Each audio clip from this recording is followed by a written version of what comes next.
Often in our history books, we are taught about the rise of fascism, and we are taught about the everyday people who enacted these fascist policies on the behalf of authoritarian figures. And what we're getting right now in America is a look into that by the US government being gutted by some of the most pathetic people you can imagine. Teenagers fresh out of high school, Silicon Valley tech bros, with many of them sharing an ideology of just like straight up white nationalist fascism. And now, after some of them are being fired for being exposed to actually be fascists, the Vice President of the United States is running cover for them, saying they're actually not so bad.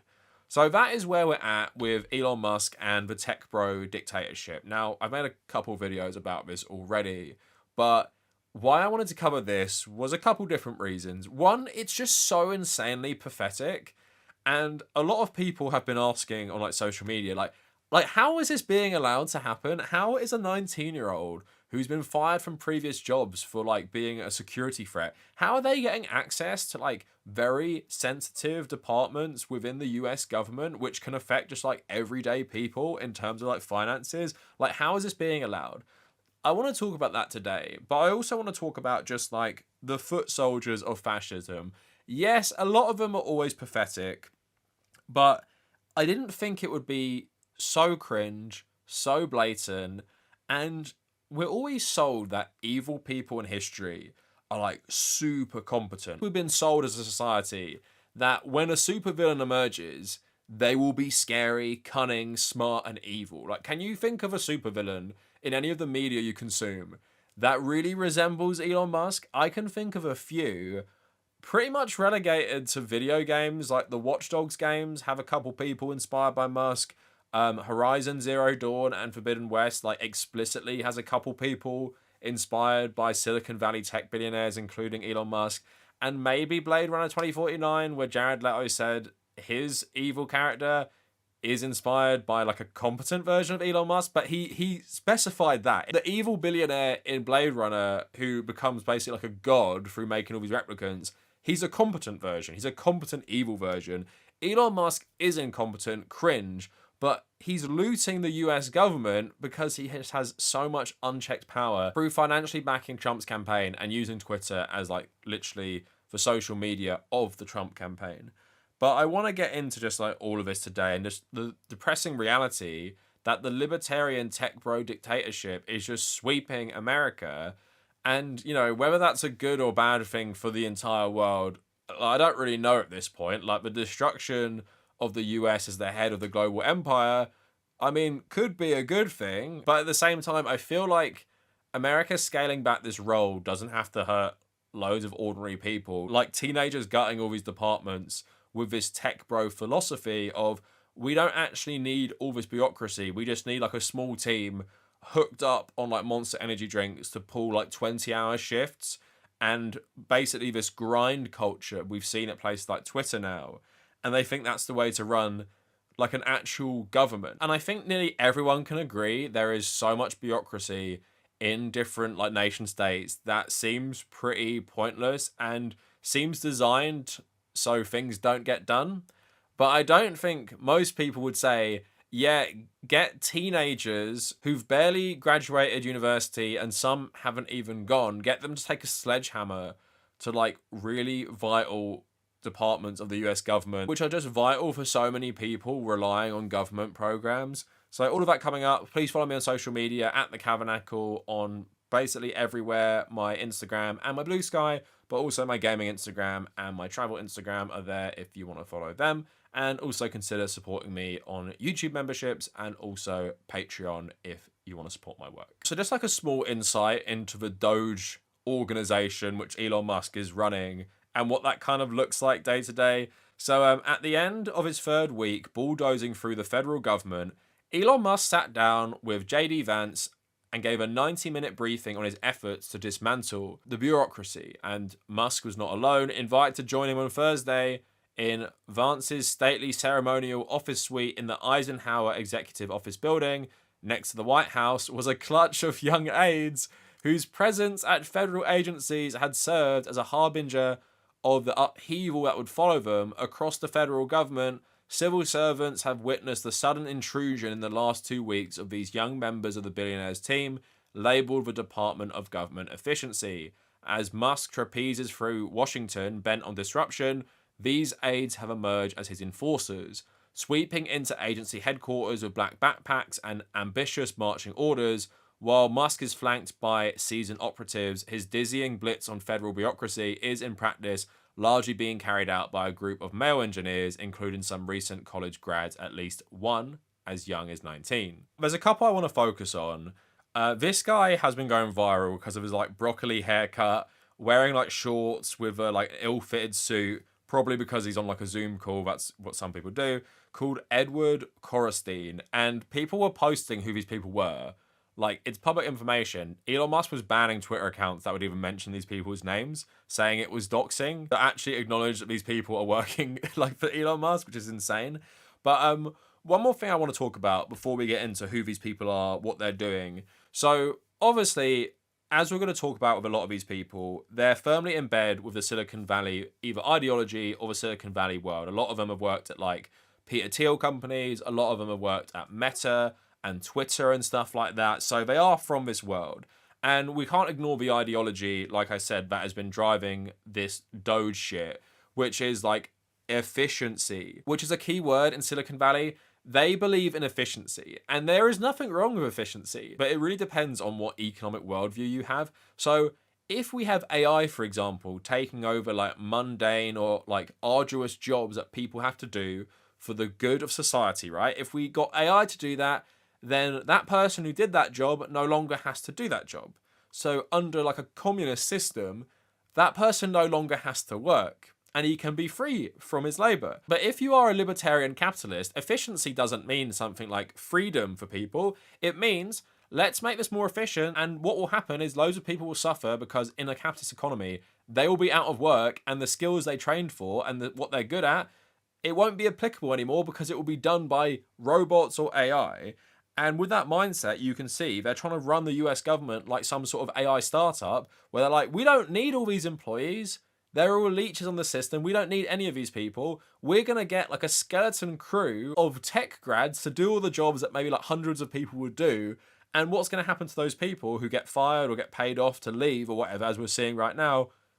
They have to try and find another job in a competitive market, because even if efficiency was actually like the goal, these like people don't want efficiency in a good way. And remember, a lot of the departments they're taking a sledgehammer to are for government programs that help people. So we have to remember that as well. Not only are they going to lay off the employees who do this, they're also going to destroy these programs to save money. What will that money be used for in the governmental context? Probably more like massive contracts for Elon Musk's like various different businesses, not to help general society. And that is like the key difference when we're talking about efficiency with tech bros versus like communists like myself. But let's just talk about this guy. And Taylor Lorenz had a really good video. I'm not going to play you like much of it, but when they spoke about this guy, her and Ryan Broderick, made me like actually laugh out loud about like how underqualified this guy is to be anywhere around the US government. But take a listen to this quick. All right, so let's meet some of these young gentlemen. To start off, we have Edward Korestein. He is a 19-year-old former camp counselor who also recently graduated from Northeastern University. He interned at Neuralink, and he's currently working in some capacity both at the OPM and General Services Administration. Ryan, you also reported that this guy had an interesting nickname. Did you find out anything about his background? Yeah, so his nickname online is Big Balls. From what I've read, he's a volunteer. This one seems to be the most nebulous of all of them. Like, no one's really sure what he's doing, but he's around. Yeah, he seems kind of nebulous. I think he has an interesting internet presence. He was tweeting under a handle that had a giant like Humpty Dumpty egg that also appeared to maybe be Mark Andreessen. We don't really know what this guy has done. Wired reported that he was appearing on calls where workers were made to go over code that they had written to justify their jobs. And he was added to another GSA staff call, basically just using his Gmail address. So no one was given any explanation, but this random 19-year-old is just appearing on government calls now. So this like random fucking kid is now just like randomly joining like important Zoom calls. I don't know if he actually met with the vice president as well, But that's just so insane. Like, imagine this is you. Imagine what you were doing when you were 19. I was at university, and imagine randomly just being like, yeah, I'm gonna go work for the most powerful man on earth. I haven't even finished university, and I'm gonna sit in on Zoom calls, like literally deciding the fate of like the US. It's just so insane. It made me laugh. And it's not actually that funny because it's like really serious, but it's just funny because it seems like a bad satire. It's just such a fucking joke. But to talk more about this guy, he was actually fired by a cybersecurity firm for leaking company secrets, as if a 19-year-old undergrad should be anywhere near these positions of power anyway. It says here, Edward Correstein was fired from an internship after he was accused of sharing information with a competitor. June 2022 message from an executive of the firm Path Network, which was seen by Bloomberg, said Edward has been terminated for leaking internal information to the competitors. This is unacceptable and there is zero tolerance for this. And a spokesperson for this told Bloomberg, I can confirm his brief contract was terminated after the conclusion of an internal investigation into the leaking of proprietary company information that coincided with his tenure. He also said after he was fired, he bragged that he had access to every single machine in the company still. And he said, I never exploited that because it's just not me. So when I was talking about the incompetence of people like Elon Musk, like that is it. Like, no matter what you're doing in terms of like cybersecurity or working in like governmental departments, do you really... Why would you give this guy any responsibility? Like some guy who was fired for leaking secrets and then bragging about how he still has access to like all the servers after he's been fired for doing this. And now you're giving Broccoli Head even more access to everything. He seems to be one of the lesser evils on this little Gen Z gang that Elon Musk has. But what is worse, that a few of them are actually just open fascists. Forbes wrote today, John Hyatt, the now deleted tweets of Doge staffer Gavin Kliger. A few days before Thanksgiving last year, Mario Narfel, a social media personality who built a large following on Twitter, posted about the closure of a New York City migrant facility that houses 2,000 migrants. Gavin Kliger said, just leave them there for a few more months. It will be more convenient to deport them if they're all in one spot. Kliger, a 25-year-old alum of the University of California, Berkeley, who's worked as a software engineer for AI firms, until he became one of the Doge lieutenants. He took his Twitter account offline, but it was obviously archived. On December 5th, he retweeted Nick Fuentes. Kliger has advocated for pardoning Derek Chauvin, the guy who killed George Floyd. He also defended the Marine Daniel Penny, who obviously murdered Jordan Neely on the New York subway. And just like loads and loads of like general fascist shit. And like, we have kind of been desensitized to like people just being fans of Nick Fuentes. Like, that's like a normal thing all conservatives are now. But we just shouldn't forget, like, these people are just straight up fascists. Like, they actually believe in a fascist ideology. And they're obviously supporting people like Donald Trump because of their support for fascism. But there was another one. Marco Iles is the first of Elon Musk's Doge boys to resign after the Wall Street Journal uncovered racist posts where he advocated for repealing the Civil Rights Act and a eugenic immigration policy, Matt Binder saying. And the article says, the deleted profile with Iles, who was embedded in the Treasury Department to carry out efficiency measures, advocated repealing the Civil Rights Act, saying, he also said, you could not pay me to marry outside of my ethnicity. And he also wrote, normalize Indian hate.